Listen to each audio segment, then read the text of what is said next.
할렐루야, 반갑습니다. 요한복음 오늘 마지막으로 이야기합니다. 요한복음 작년 8월부터 시작을 해서 오늘 마지막 시간인데요. 다음 주부터는 한 달 동안 우리 총회의 주제 말씀을 나누려고 합니다. 우리 주보에 보시면요, 광고 맨 아래에 우리 총회 로고가 있죠.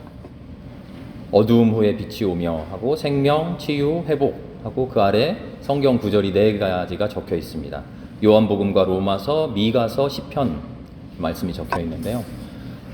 1월 동안은 우리 한국기독교장로회 총회가 금년 한 해 동안 중점을 두고 신앙생활할 말씀 4가지 말씀을 이어서 함께 나누도록 하겠습니다. 오늘은 요한복음 마지막 시간입니다. 요한복음 첫 시간 혹시 기억하실까요? 첫 시간 기억 안 나시면요, 요한복음 맨 처음에 무슨 말씀이 있었는지 한번 기억해 보세요. 요한복음의 맨 처음에는 예수 그리스도의 성육신에 대한 고백입니다. 말씀이 육신이 되어 우리 안에 거하셨다. 기억나시죠? 그런데 요한복음의 첫머리는 다른 복음서하고 조금 다릅니다. 마태복음과 누가복음은 맨 처음에 뭐가 나오죠? 예수님의 탄생 이야기가 나오죠. 어떤 탄생이냐면 육신의 탄생 이야기입니다. 아기 예수의 탄생. 우리가 성탄절에 많이 읽는 그 말씀이죠. 아기 예수의 탄생. 마리아에게 성령이 오셔서 예수의 탄생을 일러주시고 베들레헴에서 탄생하시는 아기 예수의 이야기입니다. 그런데 요한복음 맨 처음에는요, 아기 예수의 탄생이 아닙니다. 아기 예수는 나오지 않습니다. 무엇의 탄생이죠? 말씀의 탄생. 말씀이 성육신 하신다. 예수의 육신의 탄생 이야기가 아니라, 일생이 아니라 예수가 탄생하신 그 의미가 무엇이냐, 요한복음은 거기에 집중하고 있는 것이죠. 그리고 그 의미를 1장에서 풀어서 설명해 주었습니다. 그것이 바로 말씀이 현실이 되었다는 겁니다. 하나님의 말씀이 실현되었다.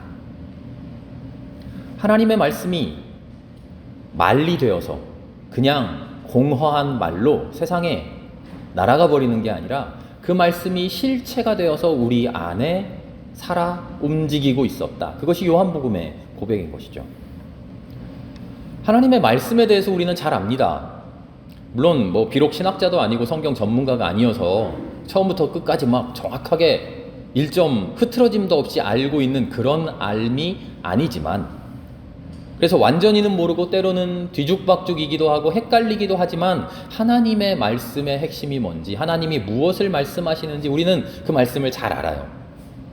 그런데 문제는요, 우리가 말씀을 알고 있느냐 모르느냐 하는 것이 문제가 아니라 알고 있는 그 말씀을 얼마나 잘 살아내느냐 하는 것이 우리의 문제인 것이죠. 예나 지금이나 그게 항상 문제였습니다. 성경을 읽어보면요, 예언자의 말씀, 선지자의 말씀, 그리고 시편의 말씀을 보면 하나님의 이런 한탄이 나올 때가 있어요. 하나님이 뭐라고 한탄하시냐면, 난 다 싫다.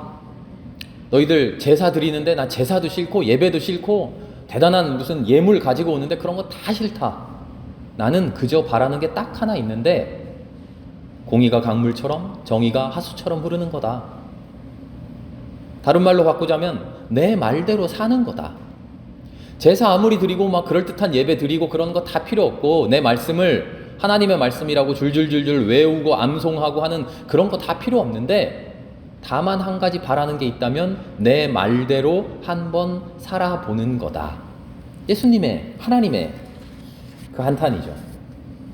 알기는 다 잘 알아요. 그런데 그 아는 말씀대로 살지 않으니까 하나님이 한탄하시는 거죠. 하나님의 말씀을 살아낸다고 하는 것, 어찌 보면 우리 신앙생활의 가장 큰 목표가 바로 그것입니다. 그리고 하나님이 우리를 불러 하나님의 자녀로 삼아주신 목적이죠. 우리의 삶을 바라보면서 하나님이 가장 바라고 계신 것이 바로 그것이죠. 모든 복음서가 예수님의 일생을 소개하면서 예수님의 일생을 우리에게 증언하면서 우리에게 촉구하고 있는 것이 바로 그것이죠. 보아라, 예수님이 이렇게 사셨다. 어떻게 사셨냐? 위대하게 사셨다고? 아니, 사람 보통 사람이 살아낼 수 없는 성인의 삶을 사셨다고 예수님을 자랑하고 예수님을 칭송하는 게 아니라 우리도 그렇게 살아낼 수 있는 하나님의 말씀대로 사는 그 삶, 그 모범을 보여주셨다고 우리에게 보여주시는 거죠. 그리고 우리를 격려하고 우리에게 촉구하죠. 너희들도 그렇게 살아봤으면 좋겠다. 그래서 요한복음은요, 예수의 탄생을 말하는 게 아니라 말씀의 성육신을 말합니다. 말씀이 공허하게 말로만 존재하는 게 아니라 그래 나도 알고 있어, 하나님 그렇게 말씀하셨지, 하나님의 진리는 이거야 라고 말로써 존재하는 게 아니라 진짜 그 말이 육신을 입어서 이 세상에 존재하고 말씀이 실존하고 말씀이 실체가 된다는 것을 보여주는 거죠. 사랑, 그래 좋아, 사랑이라는 가치가 있어, 그게 아니라 사랑으로 살아가는 그 삶을 보여주는 거죠. 정의 좋지, 누구나 다 정의롭게 사는 거, 정의를 실현하는 거 좋지. 그런데 정의가 가치로만 남아있는 게 아니라 실제로 정의로운 삶을 보여주시는 그런 거죠. 우리 크리스마스를 지내면서 아들의 탄생 이야기를 했죠.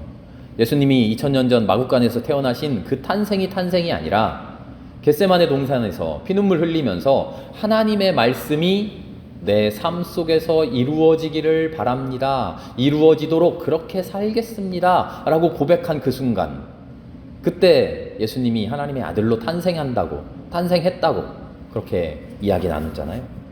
바로 그게 말씀의 성육신입니다. 하나님의 말씀을 자기 존재 안으로 완전히 받아들이는 순간, 바로 그것이 진짜 탄생의 순간이죠. 하나님의 말씀이 예수님이라고 하는 인간 속으로 들어가서 그 안에서 실체가 되는 것, 실제로 이루어지는 것. 하나님의 말씀이 내 머릿속에만 남아있는 게 아니라 내 가슴속에만 있는 게 아니라 실제 내 삶으로 들어와서 인간 누구누구라고 하는 그 삶 속으로 들어와서 하나님이 말씀해 주셨던 그 삶이 실제의 모습으로 나타나는 그것이 하나님의 말씀의 탄생이죠. 우리 선한 사마리아인의 비유 잘 알잖아요. 말씀을 알고 있는 사람은 누굴까요? 하나님의 말씀을 누구보다도 잘 알고 있는 사람, 제사장, 레위인, 그들 아닐까요? 하나님의 말씀을, 율법이라고 하는 것을 처음부터 끝까지 1.1획도 변함없이 그대로 잘 외우고 있는 사람들이 그들이잖아요. 제사장이고 레위인들이잖아요. 그런데 그 사람 속에는 그 말씀이 실체가 되어서 그들의 삶 속에서 성육신하지 못했다는 거죠. 예수님은 그것을 보여주지 않습니까? 사마리아인 우리가 손가락질하고 우리가 하나님과는 상관없는 삶을 살아간다고 무시했던 그 사마리아인의 마음 속에 진짜 하나님의 말씀이 잉태되어서 삶으로 꽃 피어났다. 너희는 그렇게 살아야 되는 것 아니냐? 예수님이 사마리아인의 비유를 통해서 우리에게 보여주시는 것이 그거죠. 하나님의 뜻대로 사는 삶. 그래서 한편으로는 어리석어 보이기도 하는 바로 그 삶, 그것이 참된 새로운 삶이라는 것을 우리에게 일러주십니다. 예수님은 그것을 조금 단어를 바꿔서 얘기하셔요. 거듭남. 니고데모 이야기 기억나시죠? 밤중에 몰래 찾아온 니고데모. 이 사람도 하나님의 말씀을 너무나 잘 아는 사람이에요. 율법학자예요. 성경 전문가예요. 그 니고데모가 찾아와서 예수님과 이야기를 나누는 거죠. 어떻게 하면 영생을 얻습니까? 다시 태어나야 된다. 거듭나야 된다. 하나님의 말씀을 그렇게 잘 안다고 하는 성경 박사였던 니고데모가 그 말씀을 이해하지 못해요. 하나님의 말씀을 내가 잘 알고 있는데, 말씀을 내가 잘 간직하고 있는데, 그 말씀 율법대로 산다고, 율법을 지킨다고 그렇게 살아왔는데 다시 태어나라고? 니고데모가 어떤 사람이었는지 우리가 정확하게 알지는 못합니다만, 그리고 니고데모를 어떻게 보면 좀 오해할 수도 있겠습니다만, 이렇게 한번 상상을 해보자고요. 니고데모는 말씀을 잘 알아요. 그리고 그 말씀을 실천하려고 해요. 실행하려고 해요. 하지만 외적으로, 겉으로 보이는 모습으로 실행하려고 하는 거죠. 하나님의 말씀의 현실이 성육신한다는 것은 내 마음 안으로 들어와서 내 안에서 태어나는 거죠. 겉으로 행하는 것과 마음에서 말씀이 태어나는 것은 조금 달랐다는 거죠. 예수님이 원하셨던 것은 마음 안에서 태어나는 새로운 탄생. 그래서 거듭남을 이야기하시는 거죠. 거듭나려면 이전의 탄생이 무효화되어야 됩니다. 한번 태어났던 것이 다 없어지고 새롭게 태어나야 되죠. 바울의 고백과 비슷하지 않습니까? 새 사람이 태어나려면 옛 사람이 죽어야 됩니다. 탄생은 죽음을 전제로 합니다. 우리가 2022년을 맞았는데요. 2022년이 오려면 반드시 있어야 하는 그 전 단계 과정이 있어요. 그게 뭘까요? 어렵지 않아요? 2021년이 지나가야죠. 2021년이 지나가야 2022년이 오는 겁니다. 그렇죠? 우리의 말로 바꾸면요, 2021년을 다 살아내야 돼요. 그걸 또 다른 말로 바꾸면 다 살아낸다는 것은 온전히 2021년을 죽는 겁니다. 그래야 2022년이 우리에게 닥치죠. 애들이 항상 그래요. 저희 아들도 그러는데요. 빨리 어른이 되고 싶대요. 빨리 어른이 되면 마음대로 할 수 있대요. 진짜 어른이 돼서 어떻게 사는지 모르니까 하는 소리죠. 그래서 제가 속으로 한번 어른 돼봐라. 빨리 어른이 돼서 마음대로 살고 싶대요. 엄마가 하라는 대로, 아빠가 하라는 대로, 선생님이 하라는 대로 매여 있지 않고 내 마음대로 하고 싶대요. 어른이 되려면 아이는 자신의 어린 시절을 살아내야 됩니다. 그 시절을 살아내지 못하면 어른이 되지 못하죠. 그 시절을 제대로 살아내지 못한 사람들이 어른이 되어서도 어른답게 살지 못하는 모습을 우리가 너무 많이 보잖아요. 어린 시절을 어린 시절로 잘 살아내야 됩니다. 어린 시절을 아름답게 죽어야 됩니다. 그 시절을 잘 소화해내야 되는 거죠. 그런데 죽는다고 표현을 하면요, 조금 부정적인 그런 인상이 있어요. 막 마냥 희생해야 되는 것만 같고, 포기해야 되는 것만 같고, 십자가를 져야 되는 것 같고, 내 삶을 반성만 해야 되는 것 같고, 회개해야 되는 것 같고, 고난받아야만 되는 것 같은 그런 이미지가, 죽는다, 옛사람이 죽어야 된다라는 그 말 속에 좀 이미지가 들어가 있죠. 그런데 그런 부정적이고 어려운 그런 측면이 아닙니다. 옛사람이 죽는다고 하는 것은요, 정말 즐거운 일입니다. 어린이 이야기를 했잖아요. 어린 시절, 10대의 시절, 꼬맹이의 시절을 아름답게 정말 즐겁게 살아내는 겁니다. 그게 옛사람이 죽는 거죠. 옛사람을 정말 즐겁게 살아내야, 어린 시절을 기쁘게 살아내야 성숙한 어른 시절을 맞이하게 되는 거죠. 우리가 2022년을 맞이했는데요. 2022년을 맞이하게 된 우리가 이루어낸 업적이 있어요. 2021년을 우리는 참 잘 살았어요. 후회되는 면도 있겠죠. 부족한 면도 있겠죠. 되돌아보면 그렇게 하지 말걸 했던 것도 있죠. 하지만 우리는 다들 잘 살아냈어요. 2021년을 잘 살았기에 2022년이 우리에게 허락된 거죠. 성경은 우리에게 분명히 증언합니다. 거듭난다는 것, 그것은 새롭게 태어나기 위해 죽는 것인데, 옛사람을 벗어버리는 것인데, 그 죽음이 아프고 힘들고 고된 것만은 아니라는 사실입니다. 기쁘고 즐겁고 희망찬 그런 순간들이라는 거죠. 어른이 되기를 준비하며 어른된 삶을 기다리며 어린이의 시절을 행복하게 보내는 그 아이의 시간들이 얼마나 기쁘고 즐겁습니까? 어른이 되기 위해서 억지로 보내는 그런 시간들이 아닌 것이죠. 그 시간을 어른의 눈으로 보면 참 너희들 어리석다, 세상 걱정도 없이 그냥 마냥 기쁘게만 살지, 그렇게도 볼 수 있지만 사실은 그렇지가 않죠. 그 시간을 정말 아름답게 살아내는 것이 그들이 어른 시절을 맞이할 수 있는 그들의 고난이랄까요? 죽음, 어린 시절의 죽음이 되는 것이죠. 성경은 우리에게 그것을 부활이라는 모습으로 보여줍니다. 부활이라고 하면요, 우리가 너무 교리적으로 잘 알고 있어서요, 예수님이 십자가에서 그 피눈물 나는 십자가의 그 아픈 그 쓰라림을 겪은 이후에 맞이하게 되는 그 영광, 물론 맞습니다만 이 부활은 어떤 상징적인 그런 비유 이야기가 아니에요. 예수님이니까, 하나님의 아들이니까 예수님이 이룰 수 있는 그런 저세상 기적, 그런 환상 같은 그런 이야기가 아니에요. 실제로 부활은 실제 우리에게서 일어나는, 하나님의 사람에게서 일어나는 현실입니다. 부활은 현실이에요. 지금 우리 다들 부활하셨어요. 2021년을 아름답게 죽고 새롭게 2022년 부활하신 거예요. 어제의 삶을 아름답게 살아내시고 오늘 아침 새로운 하루를 부활하신 거죠. 부활은 현실입니다. 부활은 우리에게 일어나는 실제입니다. 내 삶 속에서 일어나는, 내가 목도하는, 내 삶에서 실현되는 기적이에요. 거짓된 환상이 아니라 은혜의 현실이에요. 제가 작년에 조금 힘든 부분이 있었는데요. 뭐 그렇게 아픈 건 아니고요. 어깨가 이쪽이 계속 팔뚝이 저려 왔어요. 왜 이렇게 저릴까? 뭐 여기저기 뭐 인터넷도 찾아보고 했더니 알고 봤더니 제가 스트레칭을 좀 덜 해가지고 목에 무리가 왔었나 봐요. 한 달 전부터 그 유튜브 채널 있잖아요. 그런 그 스트레칭 해주는 뭐 누가 보내줬는데 강 무슨 쌤이 해주는 그 채널을 구독하고 하루에 5분씩 10분씩 이렇게 했더니 그 전에 계속 이렇게 주물주물 했거든요. 작년 내내. 그런데 한 일주일, 2주일 전부터 저도 모르게 사라졌어요.